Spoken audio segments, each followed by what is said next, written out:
the station that's on your side. News 12, first at 5, continues.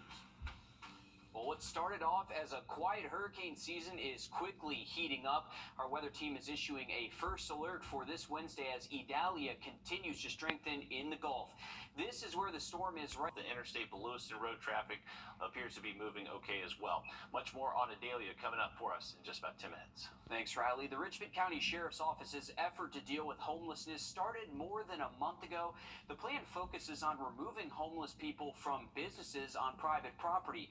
Now, Commissioner Sean Frantum is pushing for a new panhandling ordinance. City government reporter Craig Allison joins us live now from Washington Road. And Craig, regardless of tomorrow's vote, we know businesses are still looking for relief from these issues. That's right, Will. I spoke to some businesses along this corridor just past the lights there where the ordinance is taking place, and it's actually been getting a couple of mixed responses on how it's working out so far. And one of those responses is from Cafe Dolce, where they say they've had a few incidents, but overall, the traffic of homeless people near their store has gone down. While they wouldn't go on camera, the owner of Two Boys Pizza and Grill, who we talked to a month ago, says they'll be moving their business off of Washington Road in the next 4 to 5 months before this issue closes them down permanently. And we also caught up with the owner of Ballroom in Motion, who operated next to a homeless encampment for a while, but says it's a blessing compared to before the new program. We had people having drug episodes, ODing out in the parking lot. We had people pounding on cars. It was bad. And all new on News 12 at 6 o'clock. We'll hear some more from those businesses you just heard from, as well as taking a look at Columbia County's current panhandling ordinance that Sean Frantum wants introduced to city leaders tomorrow. All right, thanks, Craig. Certainly a story we will be keeping our eyes on. Thanks for that update. Well, the search is underway for a suspect at UNC Chapel Hill today after shots are fired on campus. The University Police Department releasing this photo of a man who they are calling a person of interest. At around 1 this afternoon, the campus sent out an emergency message telling everybody on campus to shelter in place for an active threat situation. At this time, no word yet on whether anybody was shot or injured there. The lockdown was just ended after 4:15. A University of South Carolina student is dead after he apparently tried to enter the wrong home on his street over the weekend. The Columbia Police Department saying that the 20-year-old sophomore was dead by the time that police arrived to reports of a home burglary and shooting. Jared Eggleston has the latest. Police have identified the student as Nicholas Anthony Donofrio, a 20-year-old sophomore from Connecticut. Investigators say it appears the University of South Carolina student who lived in a neighborhood near campus tried to enter the wrong home on the street where he lived early Saturday morning. Police say by the time officers arrived, Donofrio was dead with a gunshot wound to the upper body.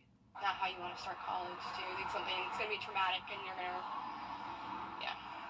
have those memories of your friend, and the whole experience is kind of tainted with that. Police say the investigation remains active, but have not said who shot the student or whether any charges have been filed.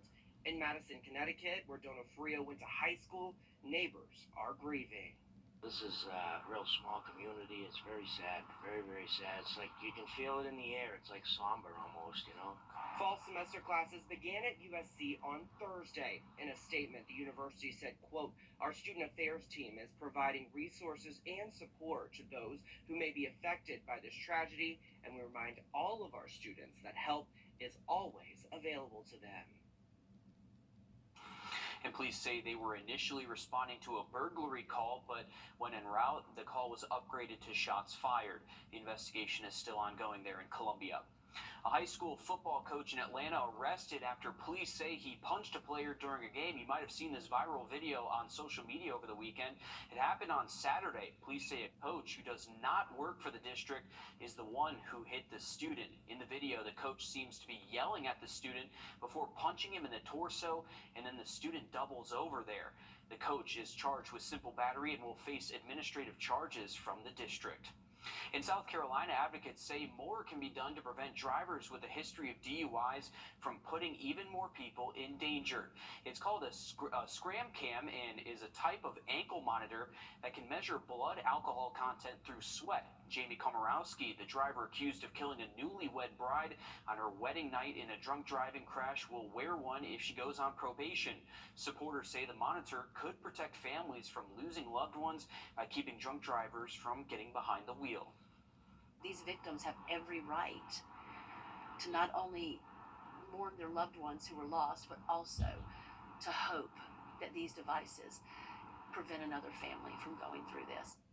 Scram cam monitors have been around in South Carolina since 2012, but some attorneys say the device is not well known and underused. Critics say it could cause false positives.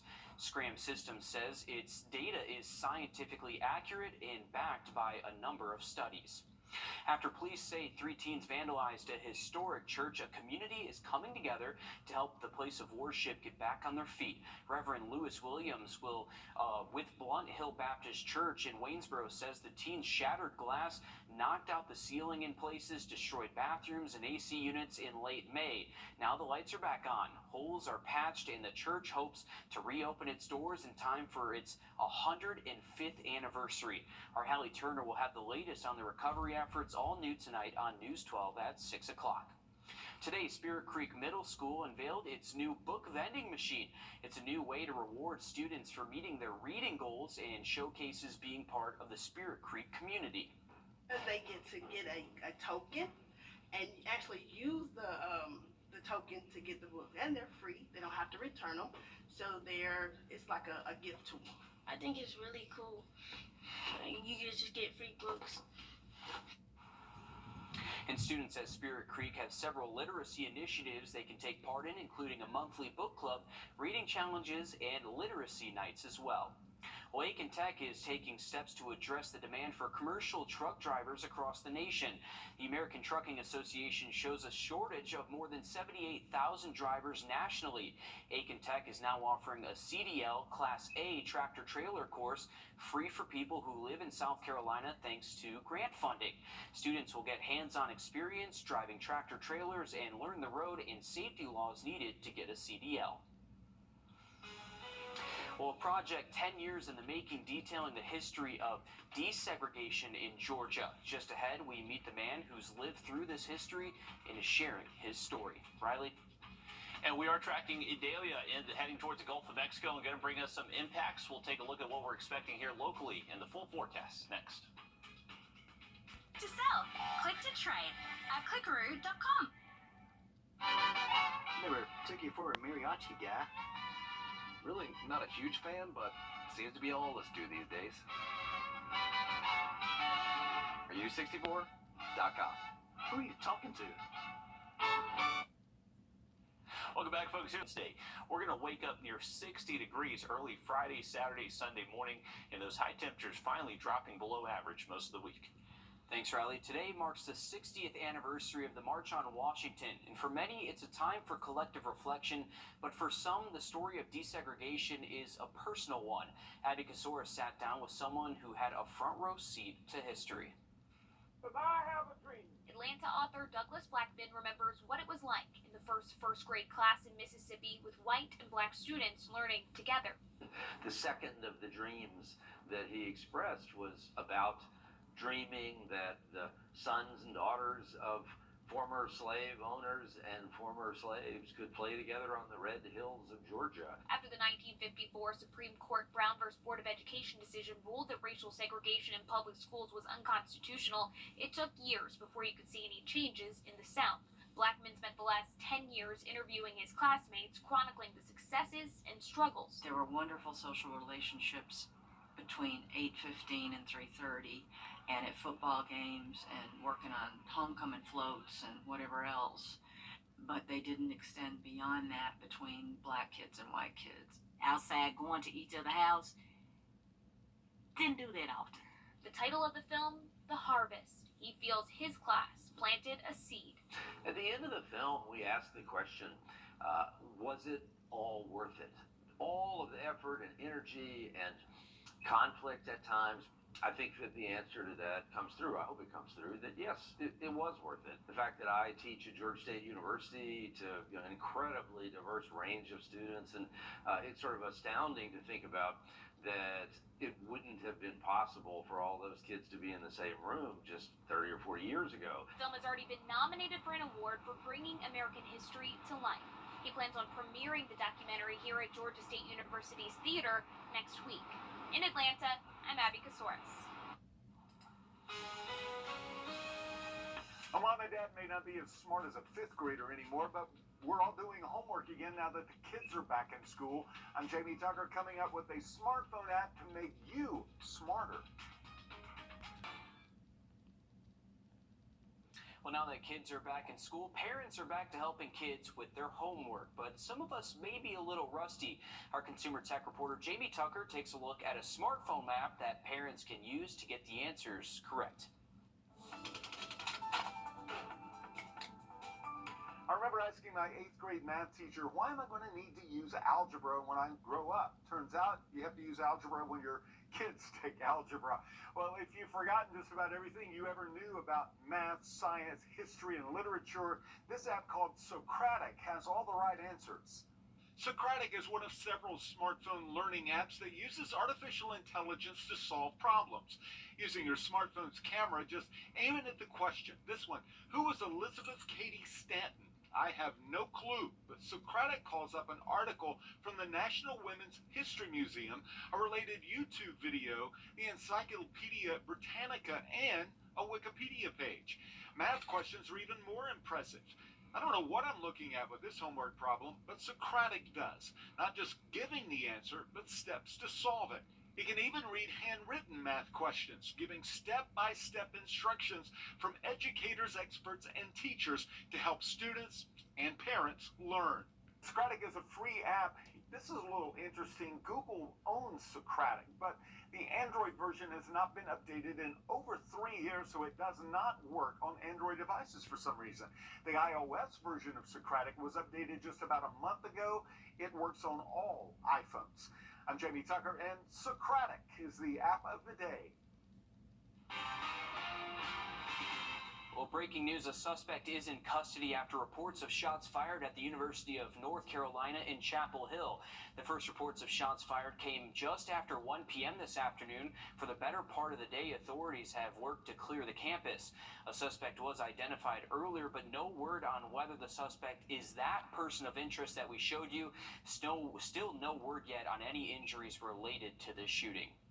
Well, switching gears to sports now, the long wait is over. This weekend, some of your favorite college teams will take the field, including the Dogs. Alyssa Lyons joins us live in the studio. It's finally here, Alyssa. Yeah, well, you can continue on your emotional roller coaster that is Michigan football. Dogs fans have a little bit more mental stability when it comes to their regular season. College football is back, and we're all the better for it. Saturday, the road to the three-peat officially begins against UT Martin. It'll be the first time we see Carson Beck take on his new duties as quarterback. While they figured out the big question mark, there's still gaps to fill in their offense. The Dogs' leading rusher, Dejon Edwards, is still dealing with an MCL injury. Kendall Milton isn't 100% from his hamstring injury. It's led the Dogs to think outside the box when it comes to their run game. I'd be open to it. I mean, it's fun whenever you get the ball in your hands and try to make something happen. So, I mean, if they tell me to go to running back, I'll do whatever. Bowers played the position in high school. He had 4 rushing touchdowns last year. Wide receiver Dylan Bell could also get some looks there. To hold you over until Saturday, Friday night, we'll have our Under the Lights coverage on deck. You get to pick our game of the week. So here are your choices. North Augusta at Lakeside, Midland Valley visiting the Bluff, Greenbrier welcoming Evans, or maybe you want to see Braylon Staley go against his former team. You can scan the QR code or go to our website to vote. You have until Thursday. That wasn't very nice, Alyssa. That wasn't very nice. I did not see that coming. My emotional roller coaster of Michigan. Okay. We'll see how they do this year. Oh, there, Willie. But we have a chance for a few showers this evening and early tonight. I'm going to look at the forecast just after the break. Who is looking at your accounts to maximize your earnings or to protect your money. Our first alert commitment to you is the power of 5 meteorologists. All the tools, the latest technology, and the first team of 5 meteorologists. News 12, NBC 26 First Alert Weather on your side. When the cranes go up,